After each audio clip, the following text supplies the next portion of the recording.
Sometimes the most healing things we can offer our families come from the simplest places. A few leaves gathered from the garden, a quiet afternoon at the kitchen bench, a jar that we reach for again and again when someone's been bitten or scratched.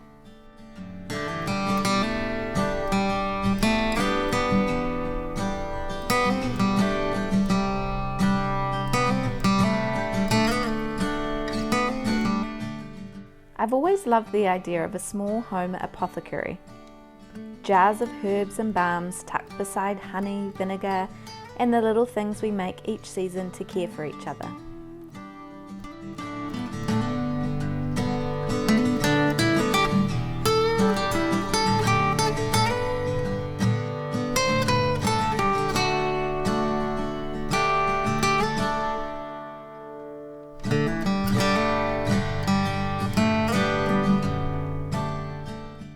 Plantain is one of those plants that seem to grow wherever it's needed.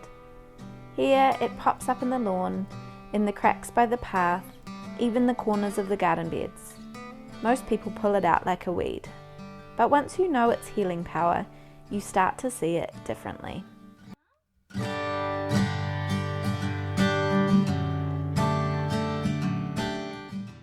This humble leaf is a natural anti-inflammatory and astringent. It cools and draws out heat from insect bites and stings, soothes irritation, and supports the skin's own healing.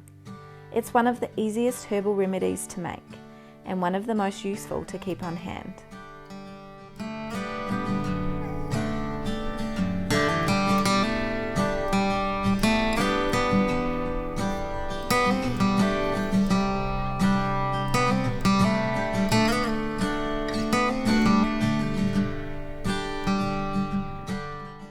I picked fresh leaves straight from our garden.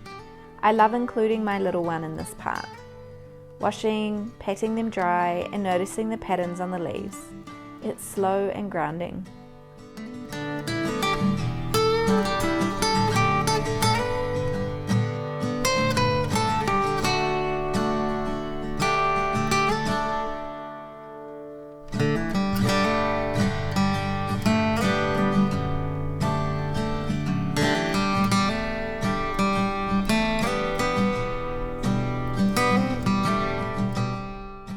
Once the leaves are clean and dry, I chop them roughly and tuck them into a small glass jar. I pour in enough coconut oil to cover them completely, watching as the green deepens against the clear oil.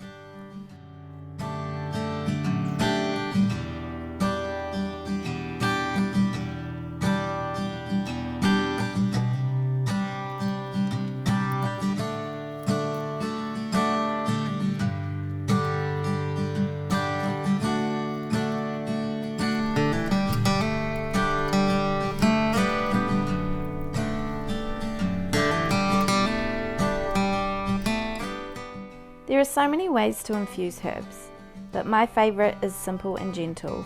You can leave the jar in a sunny spot for a couple of weeks, or you can use a double boiler or the sous vide setting on your Instant Pot to warm the oil slowly for a few hours. The goal is never to rush, just to let the warmth draw out the plant's medicine. You'll know it's ready when the oil turns a soft green and carries that subtle earthy scent of plantain.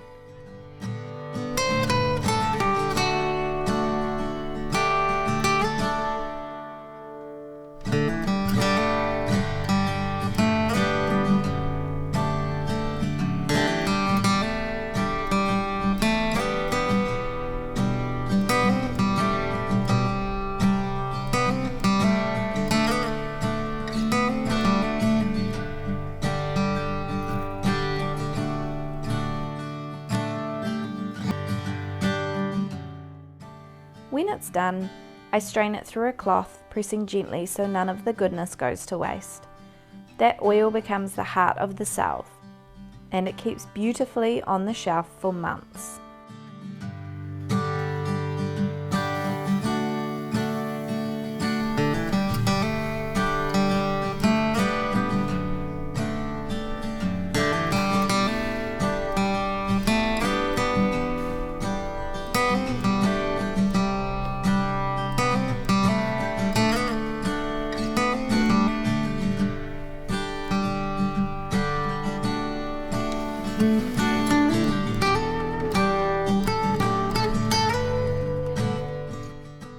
For the salve, I'm using coconut oil as the base.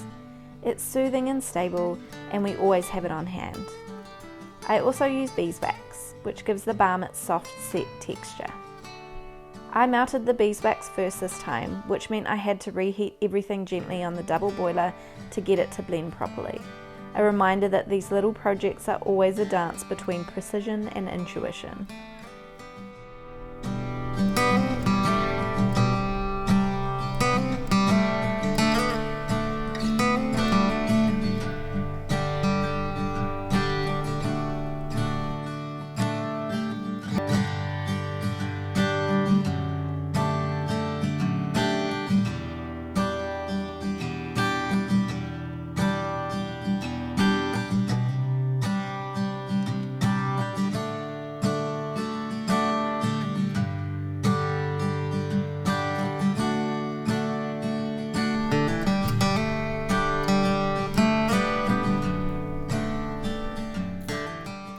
While the oil infuses, I like to tidy the kitchen or check the garden. There's something beautiful about these moments, a rhythm of waiting, creating, tending.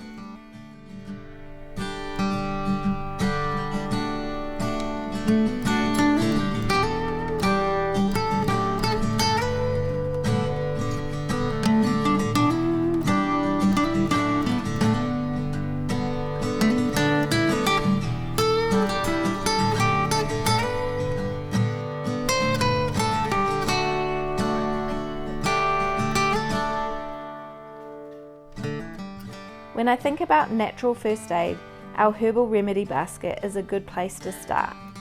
We keep a small wire basket on the shelf filled with things that have become our go-tos for everyday care.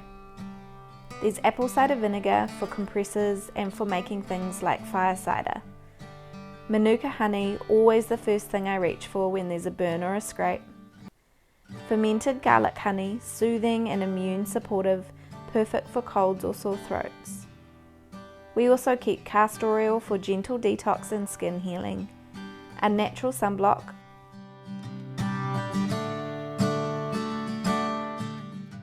I'll leave a link to the one I use on my Things I Use and Love page, and a natural bug repelling balm for the warmer months.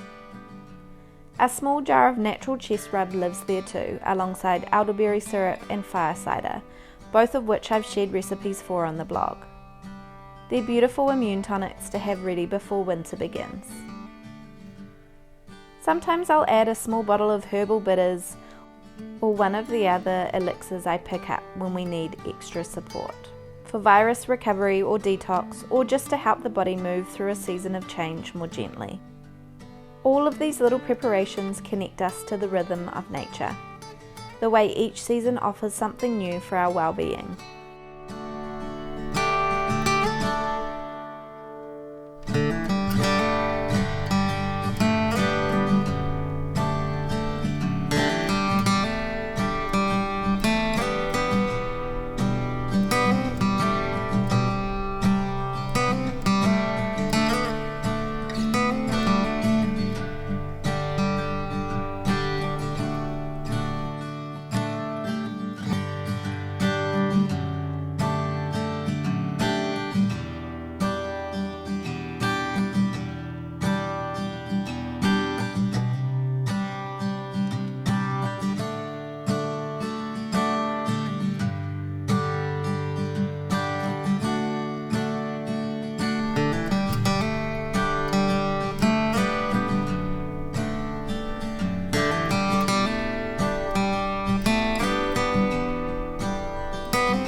Once the oil has taken on that deep green hue, it's ready to strain and combine with the beeswax.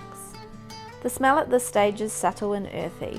When it cools and sets, the balm becomes creamy and smooth, perfect for soothing bites, dry patches, or toddler scrapes.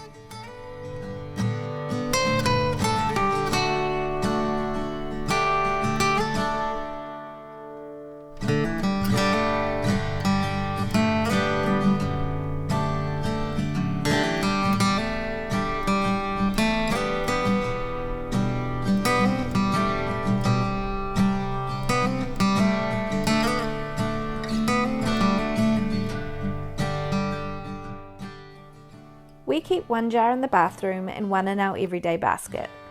I find myself reaching for it constantly, after we've been outside, before bedtime, or when a little sting shows up on the skin. This small act, gathering leaves, making something with your hands, becomes a moment of connection and care.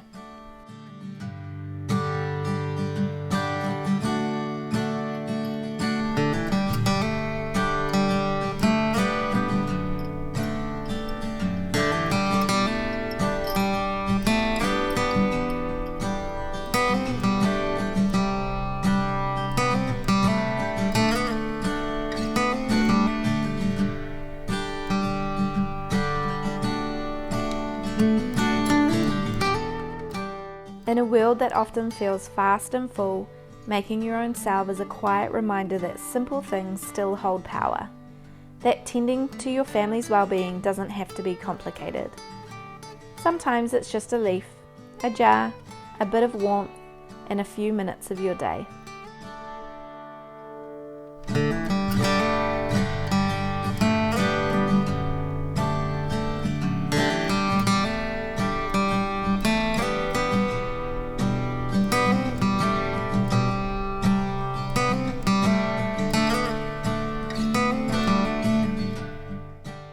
If you'd like to learn more about the remedies I've mentioned, the elderberry syrup, fire cider, and our full herbal basket, you can find the links below on the blog under Natural Family Remedies. And if this video inspires you to make your own plantain salve, tag me or let me know. I love seeing these little pockets of slow living taking root in other homes.